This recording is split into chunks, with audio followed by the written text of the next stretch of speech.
Live from New Delhi, you're watching DD India Live, India's voice to the world. I'm Siddharth Bharadwaj. Coming up in the next 30 minutes. Israel declares UN Secretary General Antonio Guterres persona non grata. Israeli Foreign Minister says the move is in response to his failure to unequivocally condemn Iran's missile attack.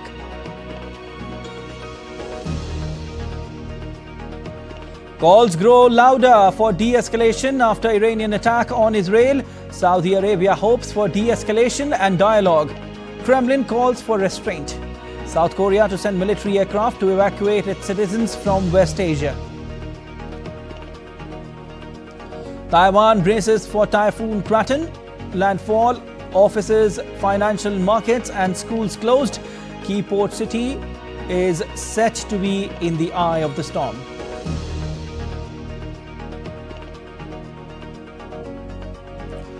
India celebrates 10-year cleanliness mission, Swachh Bharat mission. Prime Minister Narendra Modi says Clean India is largest people's movement of century.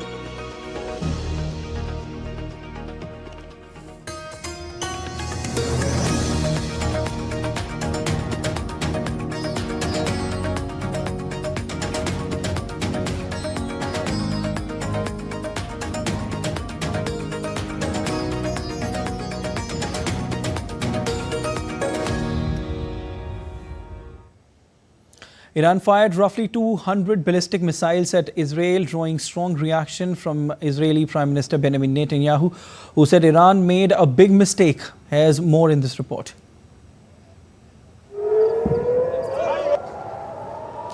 Rockets lit up the skies over Jerusalem on Tuesday after Iran fired a salvo of nearly 200 ballistic missiles at Israel. This comes days after Israel killed Hezbollah leader Hassan Nasrallah in Beirut last week. Israel said it intercepted more than 180 missiles. Israeli Prime Minister Benjamin Netanyahu warns of retaliation after Iran's attack.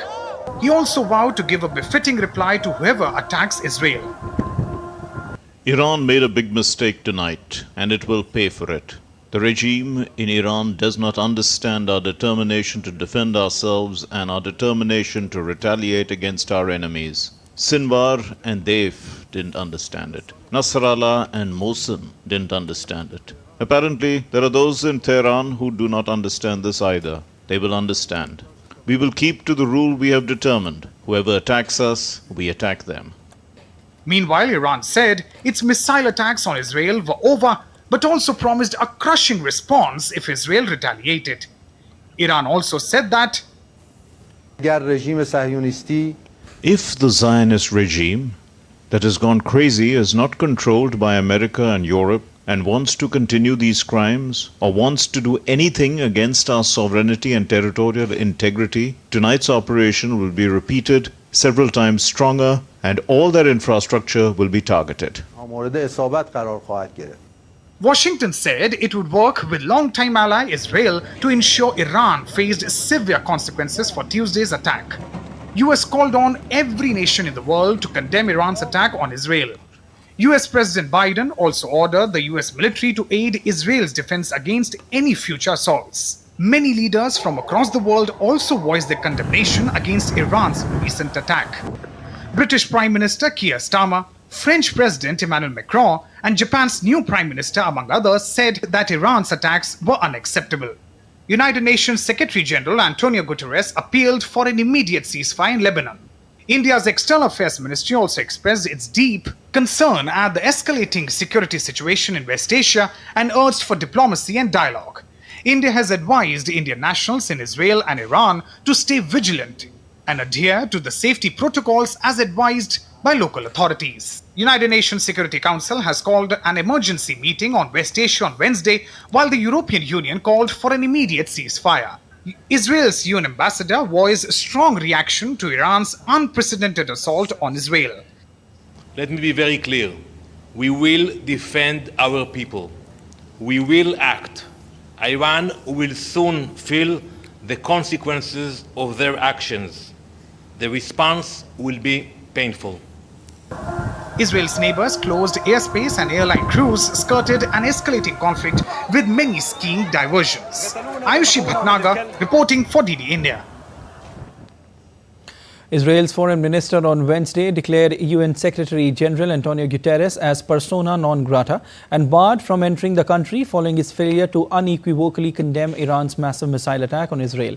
Posting on microblogging site X, he called UN chief an anti-Israel Secretary General and vowed to continue protecting its citizens with or without UN chief Antonio Guterres. Saudi Arabia is hoping for de-escalation and dialogue. The country's economy minister Faisal Al-Ibrahim made the comments on Wednesday when asked at a conference in Berlin about the situation in Middle East amid Iran's missile attack against Israel. Take a listen. The kingdom's position, of course, is one of de-escalation and of dialogue and of resolving these challenges. Mainly because this is something that's regional and is in proximity to many countries that want to see a more prosperous future. The kingdom. Iran's Supreme Leader Ayatollah Ali Khamenei made his first appearance on Wednesday following strikes on Israel. He made no mention of his country firing missiles at Israel, but said that America and some European countries are the root cause of these conflicts. The root of the problem which causes this conflict, wars, tension is the presence of the same people who claim that they want peace and tranquility in the region. I am referring to America and some European countries. As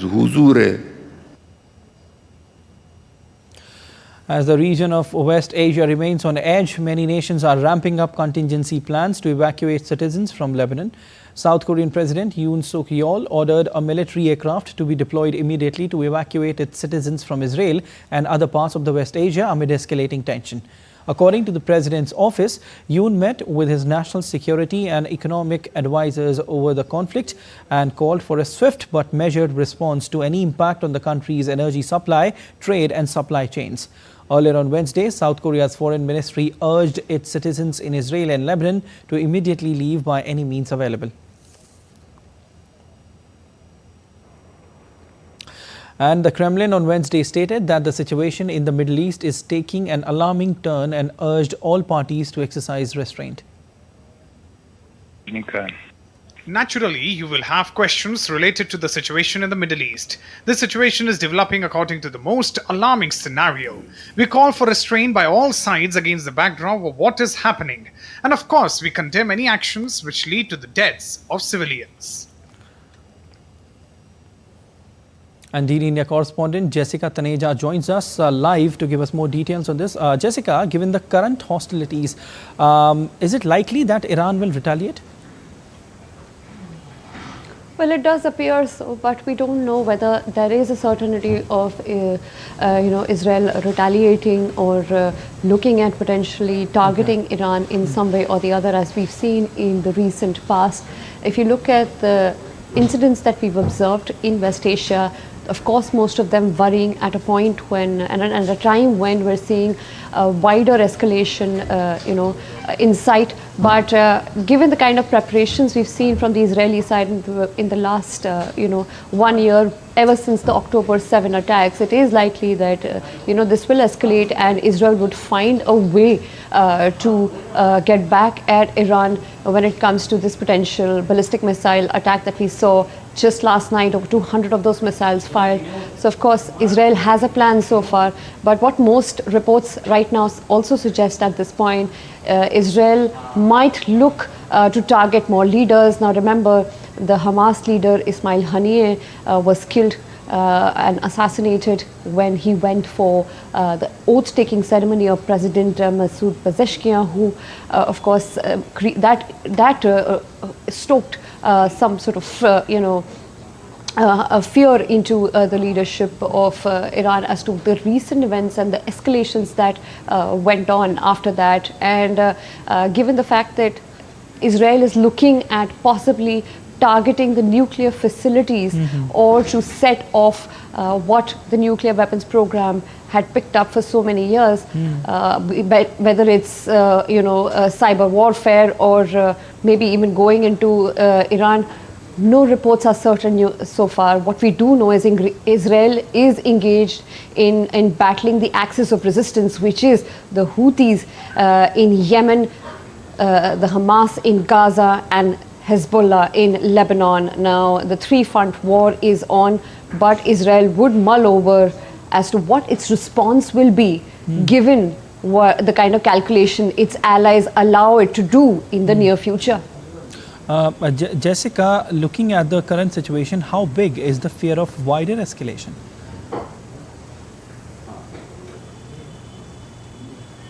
Well, there is a fear of wider escalation, but I think Israel at this point is prepared with its allies. You'd recall how the United States, Jordan, had come into Israel's defense just yesterday when it came to all those 200 ballistic missiles that were fired from Iran towards the cities of Tel Aviv and Jerusalem. And Israel was more or less prepared, but when it comes to wider escalation, this certainly is not resting well with the other nations in the region.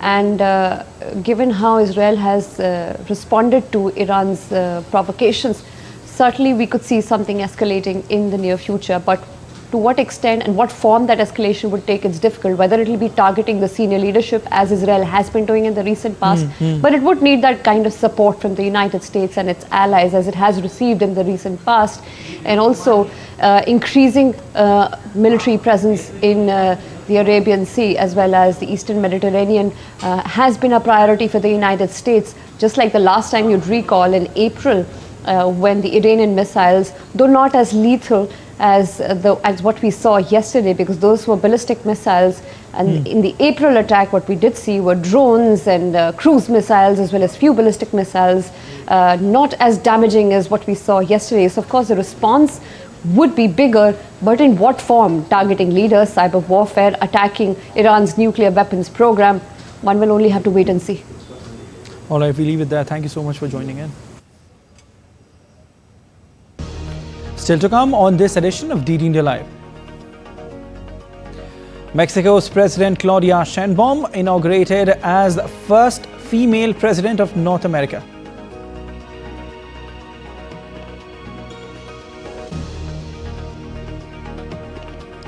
Thousands of Orthodox Jewish pilgrims mark New Year in Ukraine's Uman.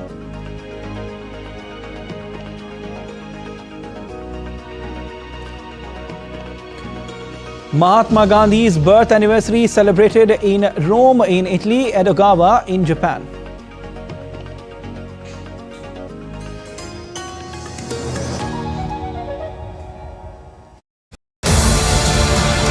This week on Defense Dynamics, we will be talking about the most deadly conventional bomb ever made. The bombs that Israel used to eliminate Hezbollah leadership in Lebanon. They are the JDAMs and are quite popularly known as the bunker buster bomb. We will take you into the future of Indian Air Force as it celebrates its 92nd anniversary on this 8th of October. We will also talk about India's VAP 8x8 armored personnel carrier for Morocco Army and much more. Watch all this on Defense Dynamics this Wednesday at 8:30 PM IST only on DD India.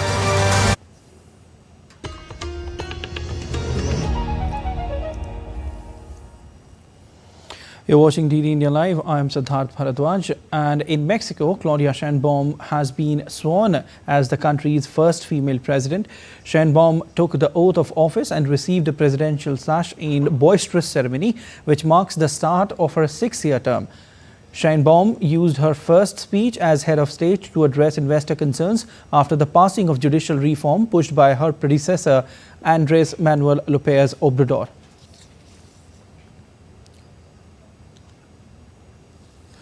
Powerful waves could be seen crashing onto coastal roads, and trees were uprooted from strong winds ahead of typhoon Krathon landfall in Kaohsiung on Wednesday afternoon.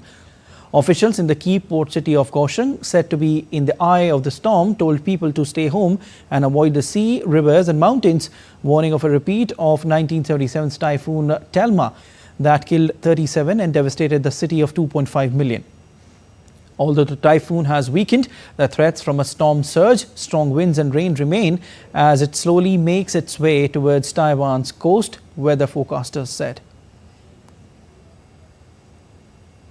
Thousands of Orthodox Jewish pilgrims filled the streets of Ukrainian town of Uman, the birthplace of Orthodox Hasidic movement, to celebrate the Jewish New Year.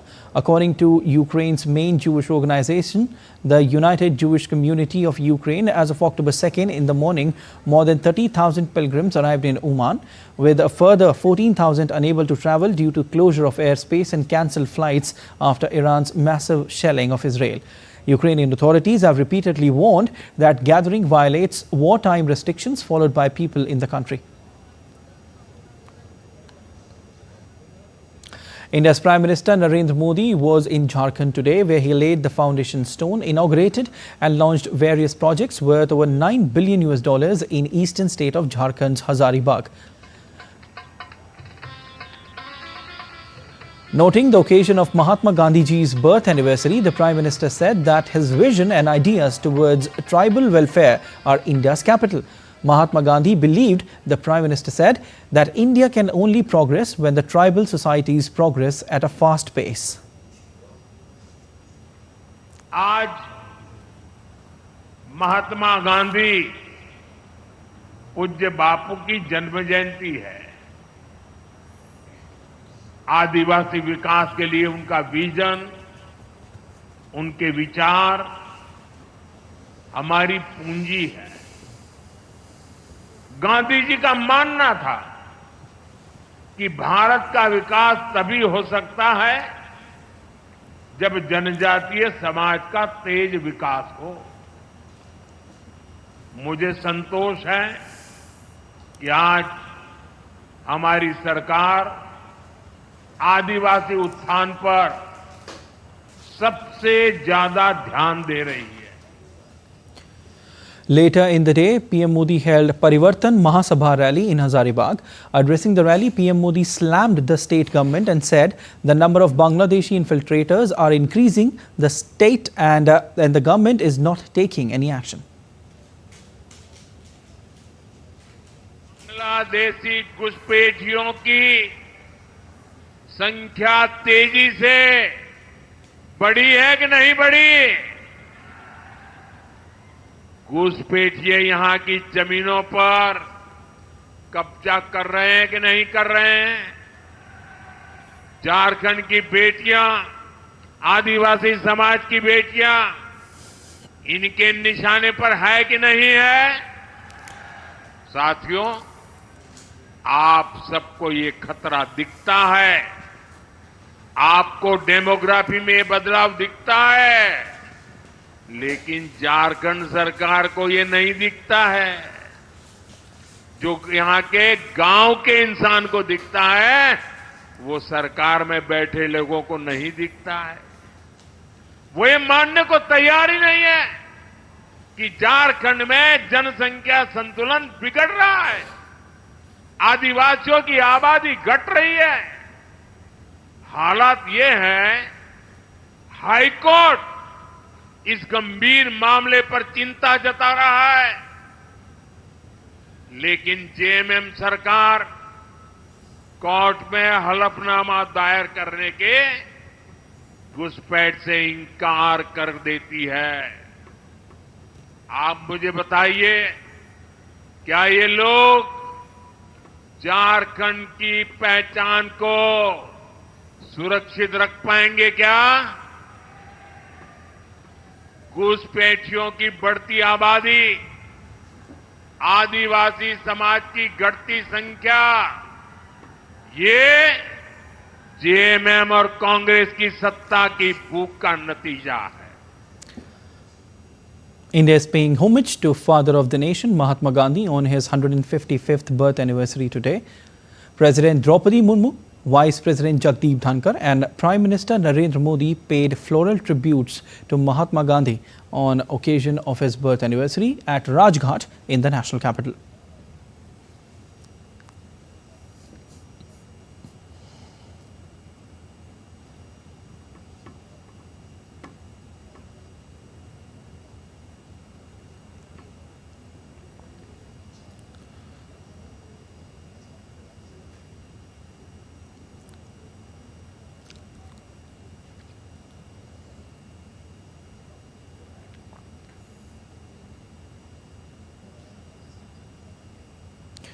Speaker of the lower house of Indian Parliament, Om Birla, and leader of opposition, Rahul Gandhi, also paid tributes to Father of Nation at Rajghat.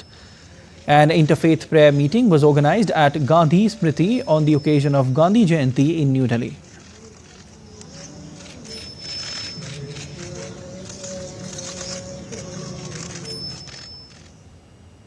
Prime Minister Narendra Modi on Wednesday participated in a Swachhta Abhiyan or cleanliness drive with school students of Navyug School, Pandara Park in New Delhi on occasion of Gandhi Jayanti. PM Modi urged citizens to take part in cleanliness-related activities, thereby strengthening the Swachh Bharat mission. The Swachh Bharat mission is a nationwide campaign in India to promote hygiene and cleanliness and eliminate open defecation. The campaign was launched by Prime Minister Narendra Modi on 2nd of October 2014. During the cleanliness drive, Prime Minister Modi also interacted with students. अब बताइए हमारे स्वच्छता के अभियान को आगे बढ़ाना चाहिए नहीं बढ़ाना चाहिए? आपको लगता है कि स्वच्छता ये कार्यक्रम होना चाहिए कि स्वच्छता ये आदत होनी चाहिए? शाबाश। गांधी जी का चश्मा, और गांधी जी देखते हैं क्या कि स्वच्छता कर रहे हो कि नहीं कर रहे हो, हैं? तो आपको याद रहेगा? Yes sir. क्योंकि गांधी जी जीवन भर स्वच्छता के लिए काम करते थे। Mahatma Gandhi's birth anniversary was celebrated at Piazza Gandhi by Indian Embassy in Rome on Wednesday. Indian Ambassador to Italy, Vani Rao, was joined by Gabriel Annis, Diplomatic Advisor to Mayor of Rome, Ugo Papi, Advisor to Mayor of Rome, Indian community in Rome, and many others to celebrate the occasion. One of the highlights of the event was Julie Dante's soulful rendition of Gandhiji's favourite bhajans. Indian Ambassador to Japan and Republic of Marshall Islands, C.V. George, along with his wife, and the Mayor of Edogawa City, Takeshi Saito, paid floral tributes at the Gandhi statue in Edogawa on the occasion of Gandhi Jayanti. Joined by Indian community and friends of India in Japan, the event featured renditions of songs dedicated to Gandhiji by school children. In another event, R. Madhusudan, Deputy Chief of Indian Mission, paid tributes to Gandhiji and addressed the gathering at the Nipponzan Myohoji Temple, Kudankita. Also, as part of the Swachhta Hi Seva 2024 campaign, the embassy officials and staff participated in a Shramdan to clean the office and surrounding areas. The World Green Economy Forum launched on Wednesday in Dubai, bringing together global leaders and experts to address pressing environmental challenges. The theme of the forum is empowering global action, unlocking opportunities and advancing progress. The forum provides opportunities for discussions on international cooperation and innovative solutions for climate change and sustainability.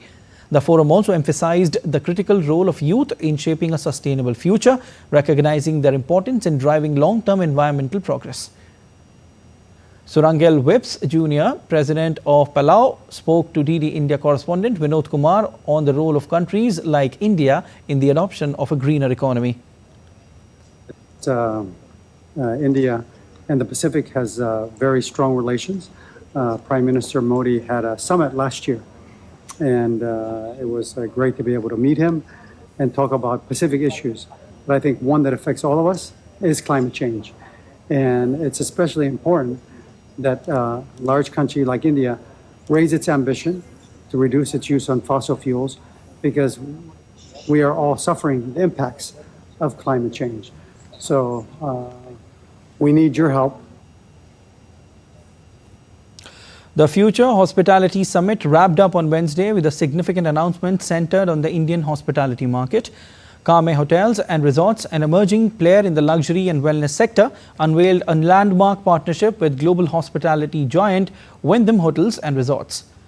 The $70 million agreement will see the development of 4 new properties under the trademark collection by Wyndham brand, with a strong emphasis on India.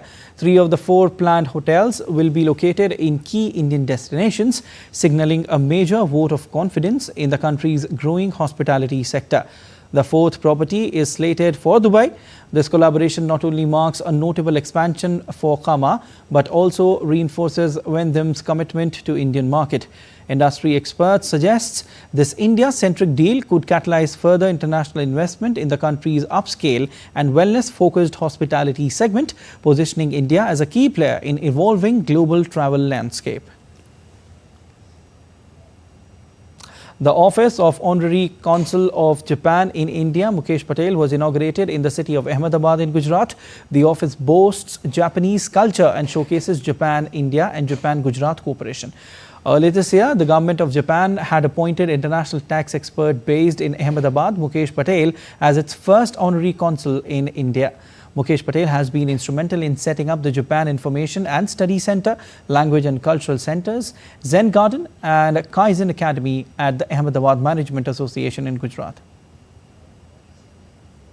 A lot of vibrancy, and we see glimpses of Japan in every corner that we go here at the office of the honorary consul. That is your office. What do you have to say? What's the inspiration? It was my dream and vision. Actually, I've been associated with Japan for 52 years now. I went to Japan as a student in 1972. So I wanted, when I was given this very unique honor, I said I must present Japan in its full splendor, ambience and glamour, for the people who visit here and come. So when we see, specifically in Ahmedabad, we have the Zen Garden we talk about, and a number of other initiatives that you have taken here. A very unique Japan Information and Study Center, which has been visited from the governors to ambassadors, even the First Lady of Japan, Madam Abe came here. So it is a great cultural bridge. In fact, we have nursed over the years what we call as ABC, Academic, Business and Cultural Relations between Japan and Gujarat. We are in Ahmedabad, which is the place from where the bullet train will originate to Mumbai. The work is underway. How does this also exemplify the relationship? I think the bullet train signifies the speed at which our bilateral relations are moving ahead. And I think in spite of several challenges and impediments, we are on track. And I think it would not be an exaggeration to say that in another 2 years, the bullet train, the full bullet train journey will be a dream turned into reality. In fact, starting from sometime by N25, one segment of it is already likely to take off and be operational. That's all for this edition of DD India Live. But let us know your thoughts on the news of the day. For those on the go, you can get all the latest news and updates from India and across the world on the DD India mobile app. The app is available on both Android and iOS platforms. You can scan the QR code on the screen to download now. We'll be back with more news as it breaks here on DD India. I'm Siddharth Bharadwaj from all of us here in Delhi. Thanks for watching DD India Live.